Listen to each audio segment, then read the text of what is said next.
Rekam jejak perdagangan Indonesia dengan Yordania tercatat memiliki kinerja ekspor dan impor secara positif dalam 10 tahun terakhir. Perdagangan antar kedua negara terus dalam posisi tren meningkat. Nilai perdagangan bilateral antara Indonesia dan Yordania pasca pandemi COVID-19 terus meningkat hingga tahun 2024. Bahkan kenaikan signifikan terjadi pada tahun 2022 yang berhasil mencapai volume perdagangan tertinggi antara kedua negara, yakni mencapai 985,5 juta dolar Amerika Serikat. Rekam jejak perdagangan Indonesia dengan Yordania tercatat memiliki kinerja ekspor dan impor secara positif dalam 10 tahun terakhir. Perdagangan antar kedua negara terus dalam posisi tren meningkat. Tahun 2023 merupakan catatan sejarah dengan rekor nilai ekspor tertinggi. Berdasarkan catatan Badan Pusat Statistik, perdagangan antara Indonesia dan Yordania terus meningkat setiap tahunnya. Pada tahun 2022, total perdagangan mencapai 984 juta dolar Amerika. Tahun 2023, perdagangan kedua negara meningkat mencapai 985,5 juta dolar Amerika. Tahun 2024, total perdagangan Indonesia dan Yordania sedikit mengalami penurunan mencapai 921,7 juta dolar Amerika. Badan Pusat Statistik juga mencatat Indonesia membukukan ekspor dengan Yordania senilai 722,77 juta dolar Amerika Serikat per Desember 2023. Nilai tersebut naik 21,96% dibandingkan ekspor tahun 2022 yang tercatat senilai 592,63 juta dolar Amerika. Sementara dari total 97 produk yang diekspor ke Yordania, 36 produk Indonesia tercatat bernilai lebih dari 1 miliar dolar Amerika. Selain itu, menurut data Trademap, ke negara ini terdapat 54 produk utama Indonesia yang diekspor setiap tahun. Tercatat terdapat 5 daftar produk utama yang diekspor Indonesia ke Yordania dengan nilai transaksi terbesar. Pertama, produk mutiara alami, batu berharga atau semi mulia, dan logam mulia. Total ekspor produk ini mencapai 574,27 juta dolar Amerika. Kedua, produk kayu dan barang-barang kayu yang nilai ekspor Indonesia ke Yordania mencapai 33,33 juta dolar Amerika. Produk lemak, minyak hewan, dan sayuran nilai ekspor senilai 19,8 juta dolar. Ekspor produk kertas dan paperboard tercatat mencapai 15,97 juta dolar Amerika. Dan yang terakhir, ekspor kendaraan selain kereta api atau tram rolling stock dan suku cadang dan aksesori mencapai 14,86 juta dolar Amerika. Pertemuan bilateral Presiden Prabowo dengan Raja Yordania Abdullah II ini akan semakin memperkuat kerjasama strategis dan semakin memperluas kinerja perdagangan kedua negara. Dari Amman, Yordania, Tim Liputan IDX Channel. Indonesia secara tegas mendesak Uni Eropa untuk mematuhi putusan World Trade Organization atau Organisasi Perdagangan Dunia atau WTO terkait putusan panel dalam sengketa dagang minyak sawit. Dalam putusan WTO menyatakan bahwa sawit Indonesia berhak untuk mendapatkan akses pasar di Eropa dan tidak boleh ada terhadap diskriminasi sawit Indonesia. Pemerintah Indonesia mendesak Uni Eropa untuk segera melaksanakan putusan panel Organisasi Perdagangan Dunia atau WTO dalam sengketa dagang minyak sawit atau EU Palm Oil.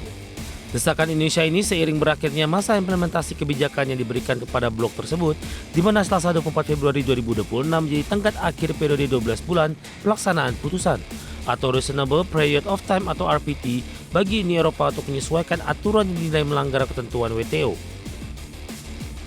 Menteri Perdagangan Budi Santoso menegaskan pemerintah akan terus mencermati dan mengevaluasi langkah-langkah penyesuaian yang dilakukan Uni Eropa, khususnya terkait kebijakan Indirect Land Use Change atau ILUC, dalam kerangka Direktif atau Renewable Energy Directive II beserta aturan turunannya.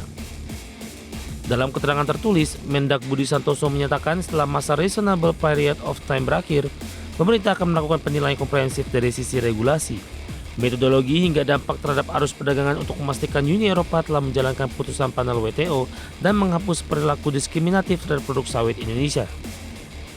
Sebelumnya dalam putusan sengketa DS 593 pada 10 Januari 2025, WTO menyatakan kebijakan Uni Eropa mendiskriminasi biofuel berbasis minyak sawit asal Indonesia dibandingkan biofuel non-sawit produksi Uni Eropa maupun negara lain. Putusan tersebut sekaligus menegaskan kebijakan dimaksud tidak sejalan dengan prinsip non-diskriminasi WTO.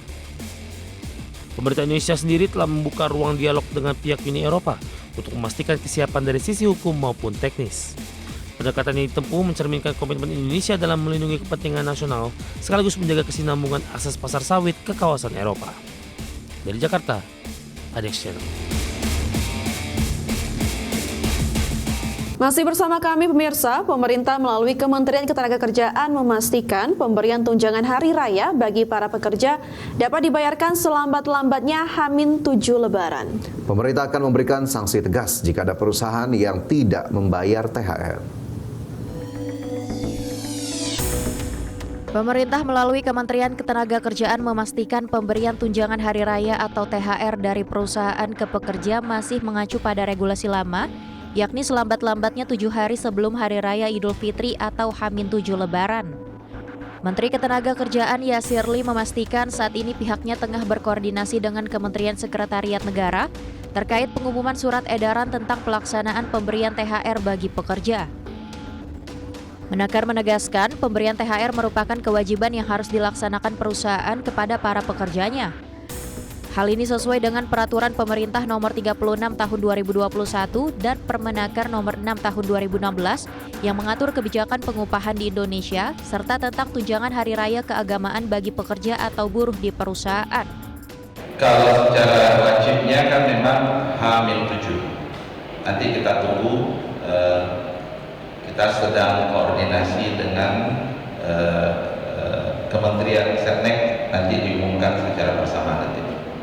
Apakah ada pelaku usaha yang menyatakan keberatan gitu Pak meminta THR-nya? Kalau THR kan regulasi, ya. Siapa tahu Pak? Iya, nanti saya doakan semua dapat THR ya. Jika ada perusahaan yang tidak membayar THR, pemerintah akan memberikan sanksi tegas. Jakarta, Ade Firmansyah, IDX Channel. Majelis Umum PBB mengadopsi resolusi yang menyerukan segera dilakukannya gencatan senjata segera di Ukraina. Adapun dalam pemungutan suara resolusi yang digelar di Majelis Umum PBB pada Selasa kemarin, Amerika Serikat dan Indonesia memilih abstain. Majelis Umum Perserikatan Bangsa-Bangsa pada Selasa kemarin mengadopsi resolusi tentang krisis Ukraina yang menyerukan disegerakannya gencatan senjata segera yang tanpa syarat, serta perdamaian yang komprehensif, adil, dan abadi. Rancangan resolusi yang disiapkan oleh Ukraina dan sejumlah negara Eropa itu diadopsi oleh Majelis Umum PBB dengan 107 suara mendukung, 12 suara menentang, dan 51 abstain. Pemungutan suara Majelis Umum PBB untuk resolusi perang di Ukraina digelar dalam sesi khusus darurat ke-11 Majelis Umum PBB. Pemungutan suara ini juga bertepatan dengan peringatan 4 tahun serangan Rusia ke Ukraina. Dan dalam pemungutan suara terkait rancangan resolusi tersebut, Amerika Serikat termasuk di antara negara-negara yang abstain, sementara Rusia memberikan suara menentang. Namun Indonesia termasuk dalam jajaran yang menyatakan abstain, meskipun alasan di balik keputusan ini belum diungkapkan secara jelas. Resolusi tersebut menyatakan komitmennya terhadap kedaulatan, kemerdekaan, kesatuan, dan integritas teritorial Ukraina dalam batas-batas yang diakui secara internasional, namun tidak memiliki kekuatan yang mengikat secara hukum. Resolusi tersebut juga menyerukan pertukaran tawanan perang secara menyeluruh, pembebasan semua tahanan ilegal, dan pemulangan warga sipil yang dipindahkan atau dideportasi secara paksa termasuk anak-anak, sebagai langkah penting untuk membangun kepercayaan. Berbagai sumber Adex Channel. Kebijakan terbaru tarif Presiden Amerika Serikat Donald Trump sebesar 10% mulai berlaku pada Selasa kemarin waktu setempat. Namun demikian, belum ada penjelasan teknis dari pemerintah Amerika Serikat mengenai kebijakan tarif terbaru ini. Kebijakan tarif masuk barang yang baru diputuskan oleh Presiden Amerika Serikat Donald Trump sebesar 10% mulai berlaku pada Selasa kemarin waktu setempat. Pemberlakuan tersebut menandai upaya pemerintahan Trump untuk mempertahankan kebijakan tarif masuk setelah Mahkamah Agung membatalkan kebijakan tarif yang sebelumnya diberlakukan.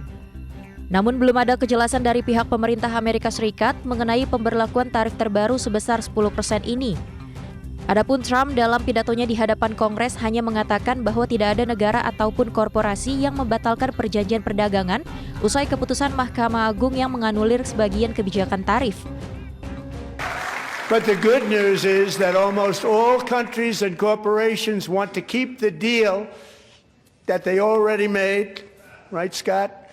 Knowing that the legal power that I, as president, have to make a new deal could be far worse for them and therefore they will continue to work along the same successful path that we had negotiated before the Supreme Court's unfortunate involvement.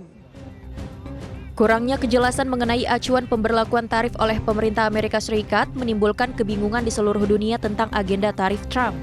Hal ini menyebabkan negara-negara dan perusahaan-perusahaan mempelajari perjanjian dagang yang ada untuk menentukan bagaimana nasib mereka di bawah ancaman terbaru Trump. Berbagai sumber IDX Channel.